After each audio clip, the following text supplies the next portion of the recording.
शुण आग माहेश्वरी बोलती ईश्वर एबे लक्ष्मी जन्म कथा शुण होई धीर देवासुर पुनर्बार मथिले सागर दिशिलाको 10 दिग अपूर्व सुंदर उत्पन्न सेरी मंथनु अष्टरत्न हेला सबु करी महाजत्न देवासुर नेला करती मंथन तही पुणी पुलकित हेमंत्य भुवन हस हस दिशिलाक आंदोलने सागर जे वरुण कातर कले आलोचना सार पात्र मंत्री तार हेला जेउ कन्या उत्पत्ति पद्म भनु सेहु नारायण बामा जानिले सेठारु स्थान त्यागी एठी थिले दुर्वासा सापरु रत्नाकर चर दौड़ अणाही सेठारु नक्षत्र शुभ लग्न जोग पुण्यमृत उठिले सागर मध्य जगतर मात्र हेला त्रिभुवन रूप तेजे आलोकित सुगंध बहिन चौदित आमोदित पद्म फुटी दिशुअछि श्रीपदेशी करे तहिरे लोटिछि जीव मन होम करे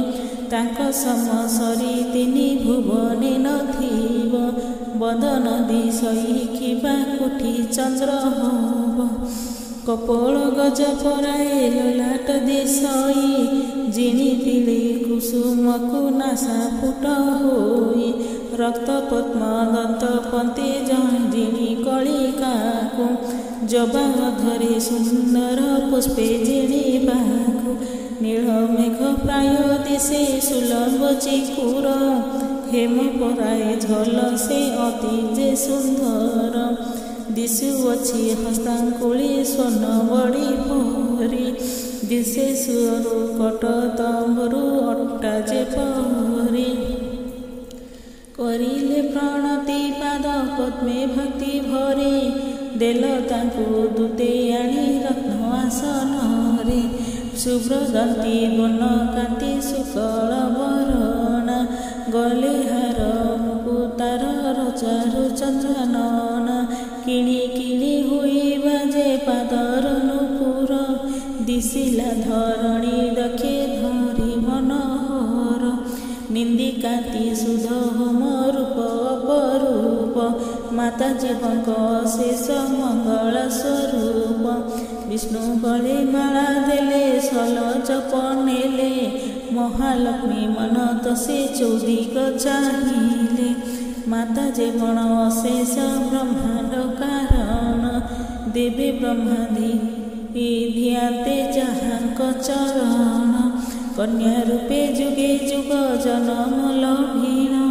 से पति रूपे विष्णु को करती वरण विष्णु जाई बसिले कमलिनी पासे जीव जगतर से जे जननी विशेष कन्यादान कले भे कुण आसीण मिली विवाह कराइले ब्रह्मादेव गुण नारायणी देखी पासे जहु नारायण बसिले उपेक्षी असुर कुल मंथन तुरी आउ शंख भेरी मृदंग मादल उत्सव मणाई बाई हुई दल दल कुबेर बासवहर ब्रह्मादि करी सर्वे कुसुम बंचाती बहि मद भारी लक्ष्मी का दृष्टि प्रसन्न शरीरे लगाते हुई गला दूर सर्व दुख देवताके जहु देखिले नयने लक्ष्मी नारायणे प्रकाशिला सर्व शुभ देवताक मने लक्ष्मी दानवे न पाई विमना जे हेले क्षोभ सही न परिण हृदय रहिले मनरे पीड़ित पुरे मथिले सागर मुख चोहा चुही हेले देवता सुर माया कले विष्णु जड़ु बारुणी जन्मिले जेने कमलिनी रूपे गुणे अनुपमे अनुमति पाई हरि से कन्या रतन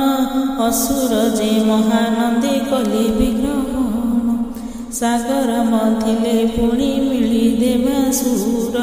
पुरुषे सहसा मुखे जन्मिला एथर देह पूर्व सुंदर त्रिजग मोहन जुग्म परी करी सुंड बाहु सुशोभन पुणी निंदई शंख को कंठ देख तार अरुण सम प्रभाती नायक आभर करी गति सिंह कटी पक्ष सुविस्तीर्ण जेने श्यामला शरीर मदन मोहन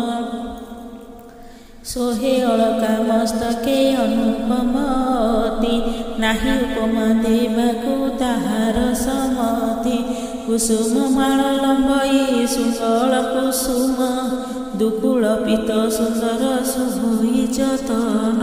केश दाम सुचिकण भ्रमर निंदित बक्षरे शोभन तार स्वर्ण उपवीत स्कंदे घेनिछति एक अमृत कलश नारायण अंश सेहु अट ईश्वरेश अन्वंतरी साक्षातरे होइले प्रवेश सेहु गुरु आयुर्वेद स्वभावे विदित अटंती स्वभाव धीर सेहु धन्वंतरी माला रतन बलय अति शोभाकारी सेहु अटंती स्वभावे आयुर्वेद गुरु जेने दिति नारायण मणे भाव धीरु रणबगण धाइले देखि धन्वंतरी पहुँचिले जे निकटे मंथनु बाहारी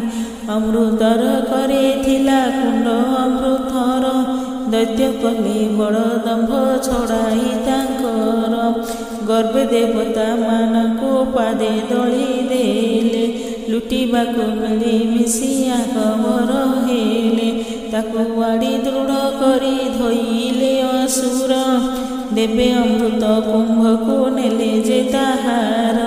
देवताए प्राण भये गले पलायिन जाई राक्षस उठिले गिरी ठारे गुण देवता माने पाइण बहु कष्ट मन पड़िला संकट सुमरिले नारायण एक स्वरे सर्वदेवे डाकती कातर निश्चय मरिबु प्राणे रक्षी कृपा तोर अनाथर नाथ वाहे शरण पंचर रख जगन्नाथ आमे शरण तुम्भर देववादी कंद हरि भगत बछड़ रखन बहिन छंद देवଙ୍କୁ तुम्भर शुणी प्रभु निराकार देवଙ୍କ विकल मोहिले दानव हृद प्रकाशी मायार कहिले नर हरि प्रबोधि देवଙ୍କୁ भय परि हरि रूप रखिबि तुम्भको जाग माया को पेशुछि कारणे तुम्भरी अमृत दैत्यଙ୍କ ठारू आसिब जेपरि विष्णु जहा कले प्रिय शुण अनंतर पकाइले माया मोहे घारी दैत्य कूल घेनी अमृत कुंभको कଳି लगी गला मुहि विमुहि दैत्य बोली परस्पर कड़ा कड़ी हंती आग मुहि जे भक्षिब उच्चेरी को छाड़ती हुई महाक्रोध एथि भाग किबा देवा बोली देवा ताको अन्य बोले नाही नाही आभे तो ताहाको करिलु मंथन एका संगे के बोलोई देवा कथा ताकू बाद मने जे घेनई बोलो यार के आभे नेलु निज बोले राक्षस मत भावे बोला बोली हेले बड़ाई करती सर्वे हुई जन जन काहारी कथा को केही सही न पारिन सुधा कुंभ मध्य स्थले हुईन सूरे मजिण करती कली विष्णुक मायार देवता रक्षक जय दैत्य बलासन विप्र वैष्णव विपिन्न पदरे सर।